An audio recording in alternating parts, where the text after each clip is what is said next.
Engineer Gold Mines is focused on the exploration and development of the historic high-grade Engineer Gold Mine situated 32 kilometers southwest of Atlan, British Columbia.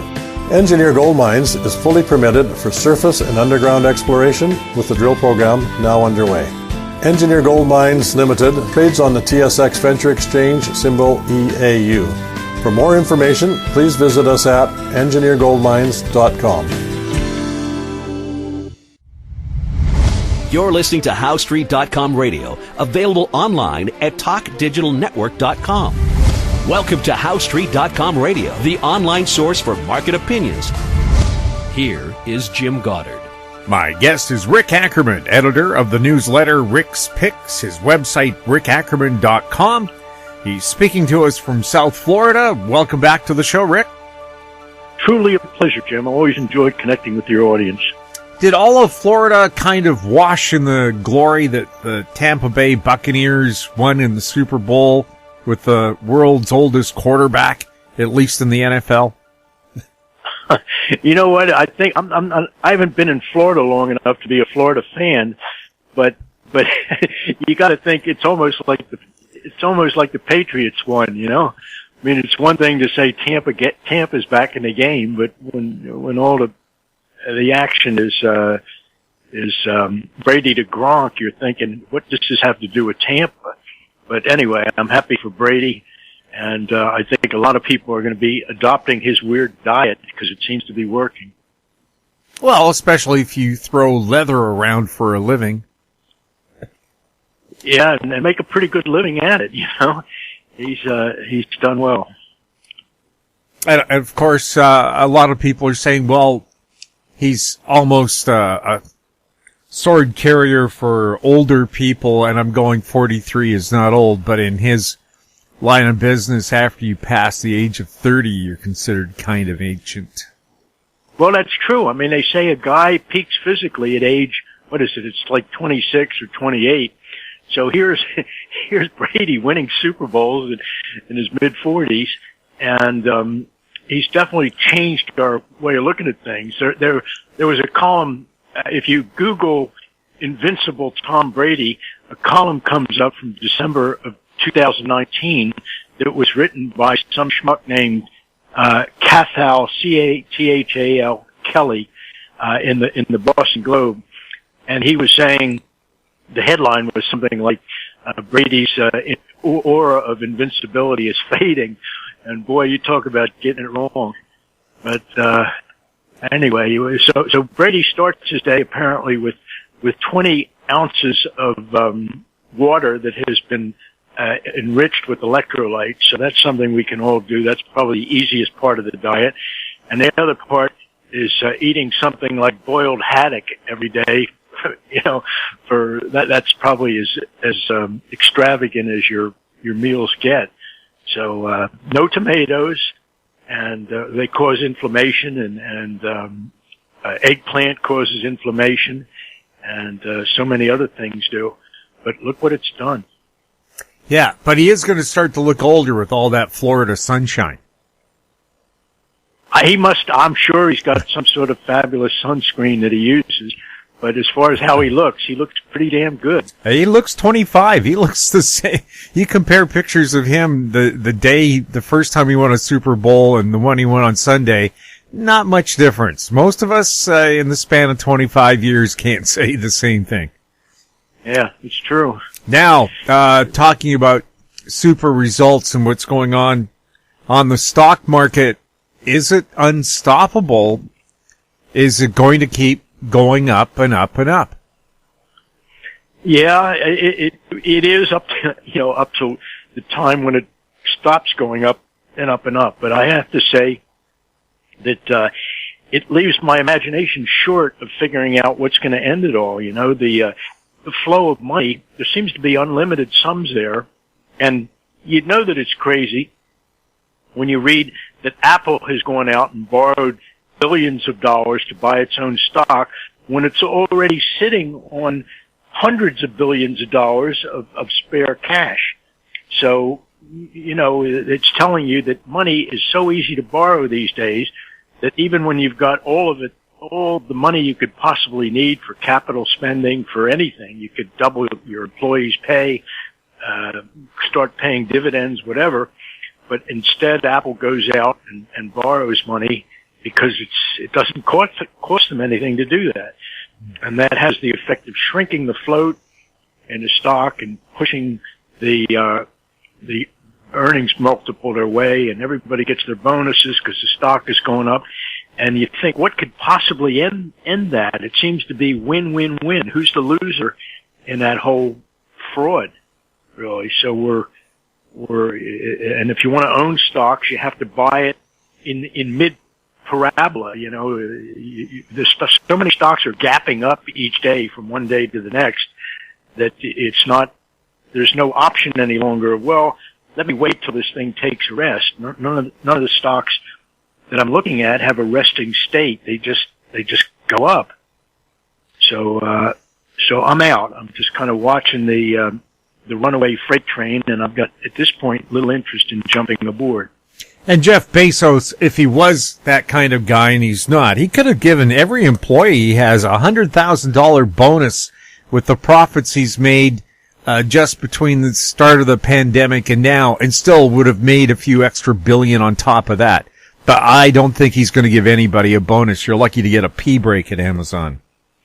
Yeah, I wanted the same thing. You know, I mean, there's some multi-zillionaires that seem to have fun with their money, and they could do something like that. They could spread it around in a way that makes it fun for a lot of people. Branson is like that, you know. But on the other end is the number one corporate stiff would be someone like Larry Ellison. You know, Ellison could become a trillionaire, and you can bet that very little of it would sort of trickle down. But Bezos, I don't know what he does with all his money, but yeah, it'd be nice if he had a little fun with it now and then. I always wondered if Dr. Evil was modeled after him. I know Dr. Evil's voice is Lorne Michaels, the producer of Saturday Night Live, but now the way he looks, is that a comment on Jeff? I don't know.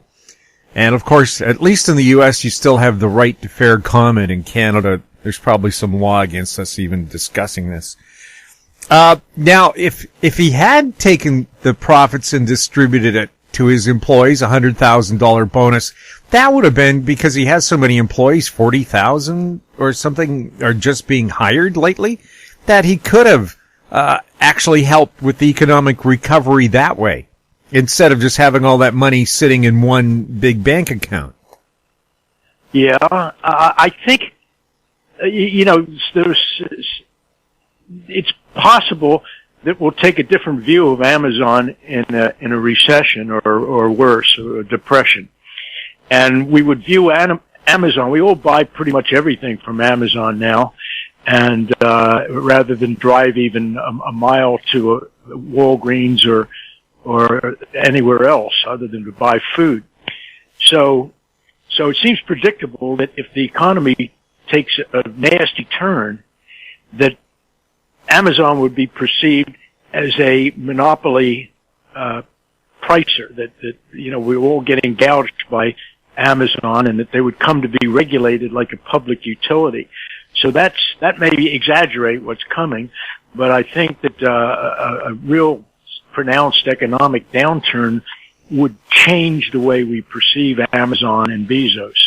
With a left-leaning government in the U.S. now, is it likely that there will be monopoly actions against things like Amazon, Microsoft, Google, Facebook? Well, I think Bezos is probably less concerned because there definitely was a personal thing going on between him and Trump. They didn't like each other, and he's probably thinking at this point, well, I can do business with Biden, and Biden may be thinking the same thing. We can do business with Bezos as long as he continues to tie to the Democratic Party. Also, I guess we should be talking about Bitcoin, and we will when we return with Rick Ackerman. Value from success, growth in discovery. Golden Arrow Resources is a well-funded gold-copper exploration company with proven management and prospective properties in Chile, Argentina, and Paraguay. Golden Arrow trades on the Toronto Venture Exchange, symbol GRG, on Frankfurt, symbol G6A, and the OTCQB, symbol GARWF. For more information, visit us at goldenarrowresources.com or call Sean at 778-686-0135. Media recognition from Bloomberg, Reuters, recycling trade publications, patented process for 100% recovery of critical metals, including cobalt, lithium, nickel, manganese, aluminum. American Manganese is focused on recycling lithium-ion batteries for electric vehicles. American Manganese trades on the TSX Venture, AMY, the US, AMYZF, and Frankfurt 2AM. For more information, visit AmericanManganeseInc.com or phone me, Larry Ray, at 778-574-4444. Welcome back. We're speaking with Rick Ackerman. Rick, the growth in Bitcoin contributions and just its profits going up has sucked all the money that would have gone into other investments. Has it sucked it out of the stock market, gold miners, so on? Yeah, for sure. Bitcoin is siphoning off a lot of the speculative juices that would otherwise flow into gold. You know, gold's it's holding its own, really. Occasionally it gets slammed, all manipulated, but this would have been a great time for gold if not for the arrival of Bitcoin. And it's hard to, I had a nice talk with Max Kaiser yesterday. He's been a big proponent of Bitcoin, and he was in it from pretty early on. And I came away thinking that there really is no price limit for Bitcoin. It's becoming more demanded. The corporate sector has really thrown in with Bitcoin, and it's almost like the bunch of them have taken to speculating in Bitcoin the way some greedy Reddit chat room person would go after a particular stock. So Bitcoin has become the obsessive speculative interest of some of the biggest banks in the world. They're all on board. And because the supply is not expanding hardly at all, we've got our 21 million Bitcoins. We're slowly getting to that limiting threshold. But the demand is nowhere near peaking, especially with this recent Michael Saylor conference where all the corporations, the big ones, Visa and all the others, said, yeah, we're going to get behind Bitcoin. So the demand is not anywhere near satisfied. And sometimes, like with gold, when you hear some stupid number get thrown around, like gold's going to $50,000 an ounce or whatever, that's absurd. But I have to concede that when someone talks about Bitcoin going to, let's say, $1 million, currently trading around $47,000, $48,000, it's not so far-fetched. I don't know what's going to happen when it gets there. I mean, the only way the big guys who have been in for the whole ride can cash out will be to fractionalize the ownership of the 21 million Bitcoin, and so that it can be spread out to all the roofs. In other words, there's got to be a distribution there at some point. But the problem is that there doesn't seem to be enough media to distribute into. It's like, what will we be buying to take these guys out of their Bitcoin positions? And the answer ordinarily would be, well, the transaction demand will put it into play as money, but Bitcoin has yet to prove its value there as far as getting transaction costs down below what they would be with credit cards. So I haven't been able to imagine the end game, but I think Bitcoin has a lot higher to go, but it still ain't going to end well. Well, I remember years ago, Richard Branson, who we talked about briefly, the guy who runs Virgin Everything, his Virgin Space thing, you could book a trip to outer space for $20,000 using Bitcoin when Bitcoin was worth about $300. Now, if you paid with Bitcoin at the time, imagine how much money Sir Richard made on that transaction now. Yeah, and that was a good publicity stunt, I mean, it was a good way for Branson to announce to the world that he was definitely on board with Bitcoin. And of course, Musk has certainly done that, and put his money where his mouth is, really. And that's a lot of mouth, a lot of money. So it's just amazing. I mean, the big guys they're I think, talking up what would really be the beginning of a real mania. So here at the start, Bitcoin's at a mere $48,000 per copy, and so I'm the last guy to say $1 million. What are you guys smoking? You know, it's almost starting to sound reasonable. We'll have more with Rick Ackerman right after this.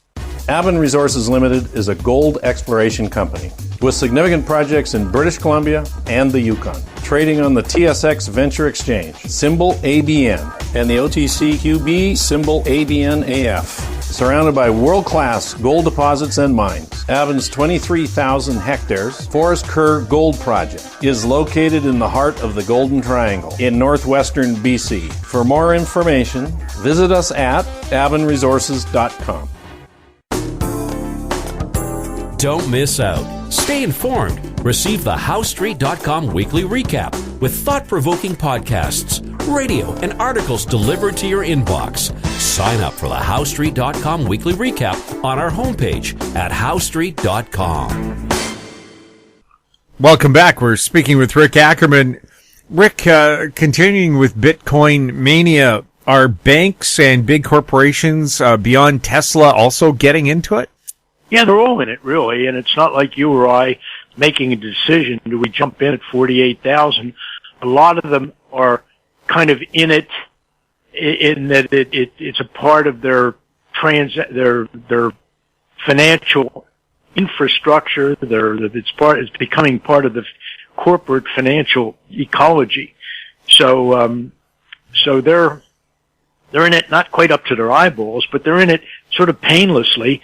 But I don't know how it's going to wind up being money, because if you're even, it's true that the credit card charge might take several days, 3 days to settle, but Bitcoin gives you instant settlement. But even so, when you have a currency that's on its way to the moon, it's still going to make those, all those transactions where Bitcoin ownership changes hands, difficult to handle, because, Bitcoin will be on its way to some threshold. Let's call it $1 million. And so how do purchase is settle on Bitcoin? But I have to admit that as a purely speculative vehicle for everybody to get in the game and own Bitcoin for speculative purposes, it's a great medium, because, they're not, as the old joke goes, these are not eating sardines, these are trading sardines. So it's a terrific way to trade. You don't have the Federal Reserve in the middle of your trade as an impediment. It's just it sort of opens the door of peer-to-peer trading, and it's good from that standpoint. But again, the goodness of it is really so much trained on speculative purposes that you got to wonder how it's going to end.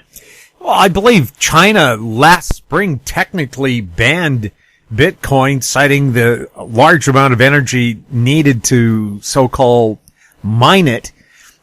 Some areas even had blackouts or brownouts because of the high power usage. It even happened here in Washington State. So many people were mining Bitcoin, they had a brownout. Could government ban it? And if they did, would people still find a way around that ban?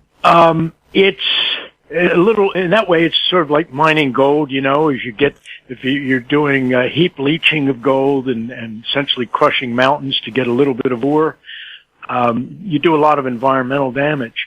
And in this case, the energy inputs, you've got so many people trying to solve the blockchain, extend the blockchain, and of course you only have one winner. So it does suck up a lot of power.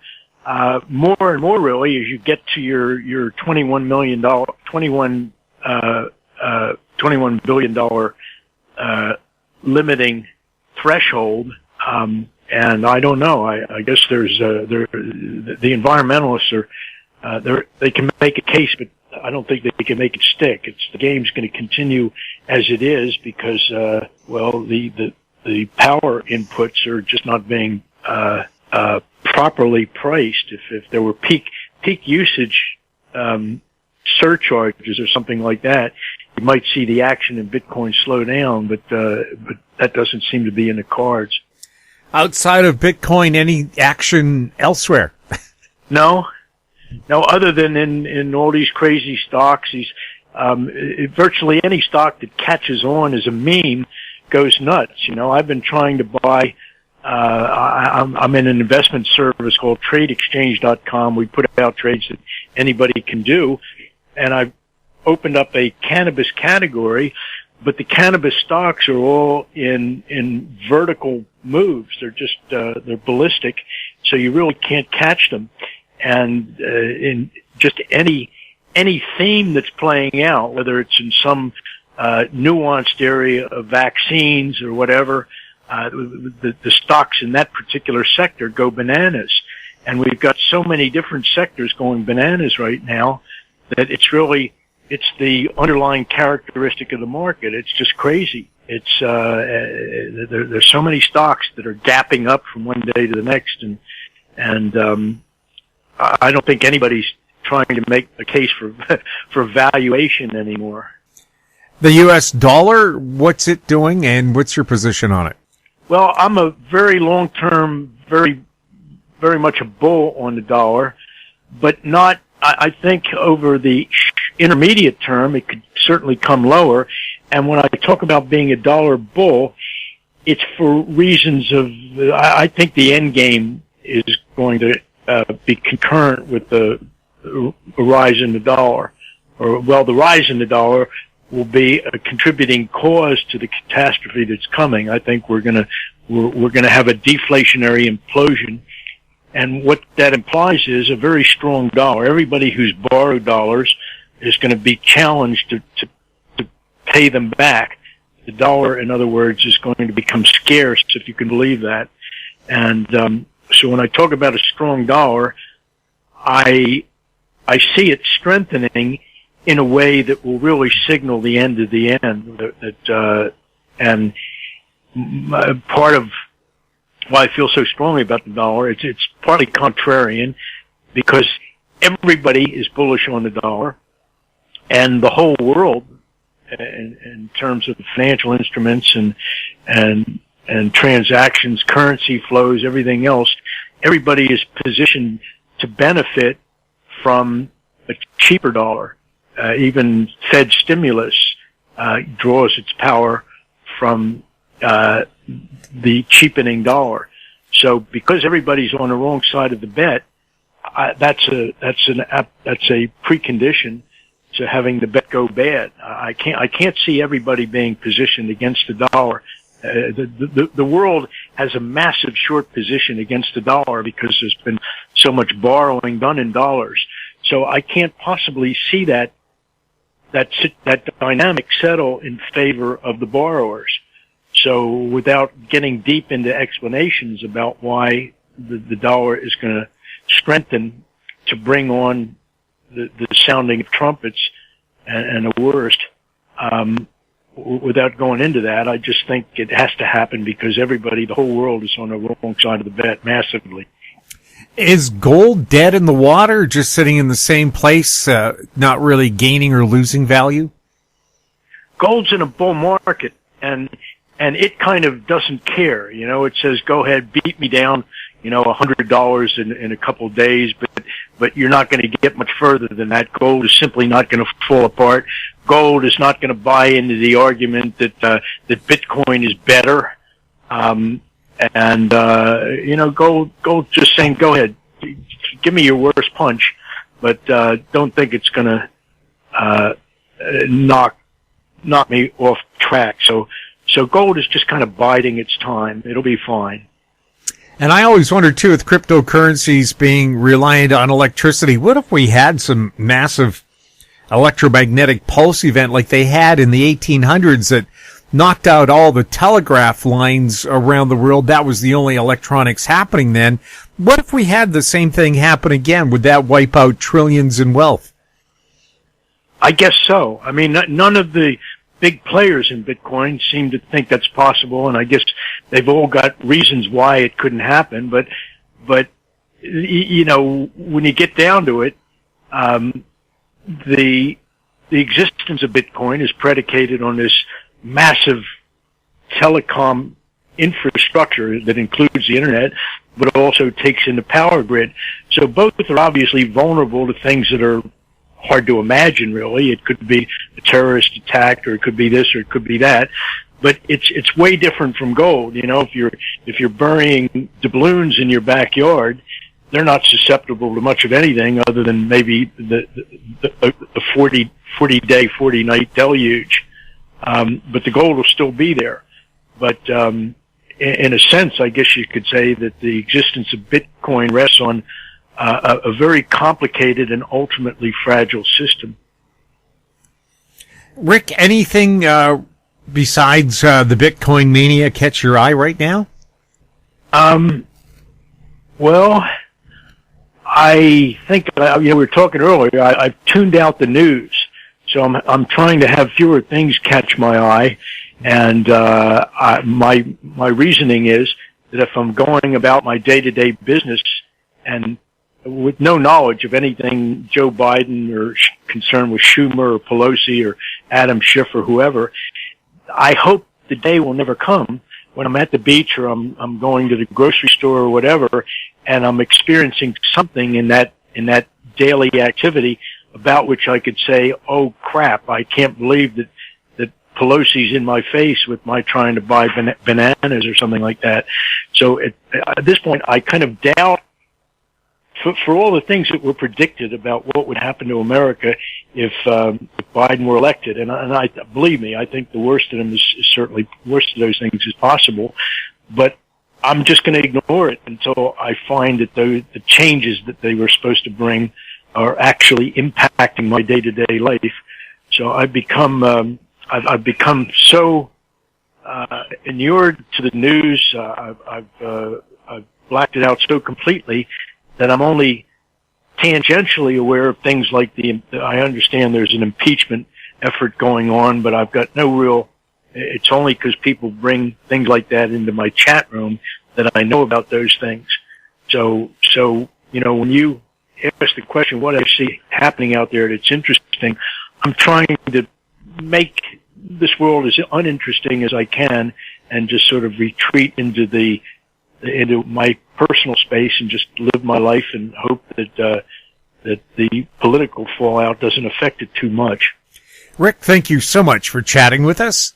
Well, thanks for inviting me on, Jim. It always is a pleasure to catch up with you. My guest has been Rick Ackerman, editor of the newsletter Rick's Picks, his website, rickackerman.com. He was speaking to us from South Florida.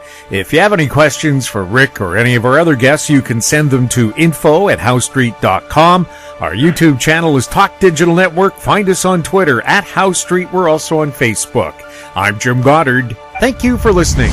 Comments made on HowStreet.com radio are an expression of opinion only and should not be construed in any matter whatsoever as recommendations to buy or sell any financial instrument at any time. Available online at TalkDigitalNetwork.com. HowStreet.com radio is a production of HowStreet Media Incorporated.